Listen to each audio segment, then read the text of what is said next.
22 જાન્યુઆરીએ આ પદ્ધતિથી ભગવાન રામની પૂજા કરો. આવો સંયોગ ફરી ક્યારે નહીં બને. દરેક વ્યક્તિ માટે 22 જાન્યુઆરી ના રોજ શ્રી રામ લાલાના જીવન અભિષેક કાર્યક્રમમાં ભાગ લેવા માટે અયોધ્યા જવું શક્ય બનશે નહીં.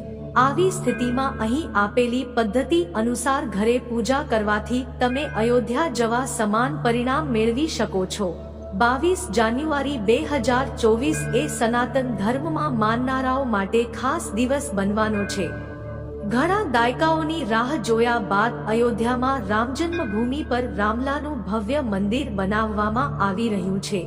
દેશના વડાપ્રધાન શ્રી નરેન્દ્ર મોદી રામ મંદિરના ગર્ભગૃહમાં શ્રી રામની બાળસમાન મૂર્તિનો અભિષેક કરશે.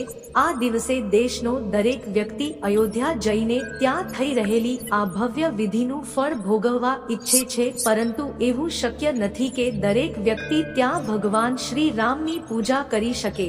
આવી સ્થિતિમાં અમે તમને ઘરે શ્રી રામની પૂજા કરવાની પદ્ધતિ વિશે વધુ માહિતી આપી રહ્યા છીએ. આ પૂજા પદ્ધતિથી તમે ઘરે બેસીને અયોધ્યા જવા જેવું જ પરિણામ મેળવી શકો છો. 22 જાન્યુઆરીએ સવારે વહેલા ઉઠીને સ્નાન કરો. આ પછી એક બાજટ પર પીળા રંગનો કપડું ફેલાવો અને ભગવાન શ્રી રામની તસવીર સ્થાપિત કરો. આ તસવીરને એવી રીતે રાખો કે પૂજા દરમિયાન તમારું મુખ પૂર્વ દિશામાં હોય. ભગવાનને પંચામૃતથી અભિષેક કરો. તેમને ધૂપ, દીવો, ફૂલ, રોલી, ચંદન, અક્ષત, વસ્ત્ર, કાલવ, ભોગ વગેરે અર્પણ કરો. ભગવાન શ્રી રામની સાથે હનુમાનજીની પણ પૂજા કરો. આ પછી રામચરિતમાનસ, શ્રી રામ રક્ષા સ્તોત્ર, સુંદરકાંડ, હનુમાન ચાલીસા, રામજીના મંત્રો વગેરેનો જાપ કરો. પ્રેમથી આરતી કરો અને સાંજે રામજીના ભજન ગાઓ. પ્રાણ પ્રતિષ્ઠાના દિવસે સાંજના સૂર્યાસ્ત પછી પોતાના ઘરની પાસે દેવતાઓને પ્રસન્ન કરવા માટે દીવા પ્રગટાવો. દીપમાલા શણગારવી. વના કરોડો ઘરોમાં દીપોત્સવ મનાવવો જોઈએ. તેનાથી તમારા ઘરમાંથી નકારાત્મકતા દૂર થશે. ભગવાનની કૃપાથી બગડેલા કામ પણ થવા લાગશે.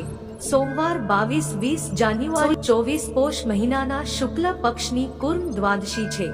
કુર્મ દ્વાદશી વ્રત ભગવાન વિષ્ણુને સમર્પિત છે. વિષ્ણુ પુરાણ અનુસાર આ તિથિએ ભગવાન વિષ્ણુએ કુર્મ એટલે કે કાચબાનો અવતાર લીધો હતો અને સમુદ્ર મંથન કરવામાં મદદ કરી હતી. કુર્મ દ્વાદશીના દિવસે રામ મંદિરમાં જીવનને પવિત્ર કરવાથી મંદિરને સદીઓ સુધી સ્થિરતા મળશે. રામલાની મૂર્તિના અભિષેક માટે પૂજા વગેરે કાર્યક્રમો 17 જાન્યુઆરીથી શરૂ થશે. આ દિવસે શિવ યોગ રહેશે. આ પછી અનુક્રમે સિદ્ધ, સાધ્ય, શુભ, શુક્લ અને બ્રહ્મ યોગ જેવા 6 શુભ યોગો રચાશે. 22 જાન્યુઆરીએ સૂર્યોદયથી બ્રહ્મયોગ રહેશે. આ રીતે પ્રાણ પ્રતિષ્ઠા કાર્યક્રમમાં કરવામાં આવતા આ યોગો બ્રહ્મા, શિવજી, વિષ્ણુજી અને હનુમાનજીના આશીર્વાદ લાવશે.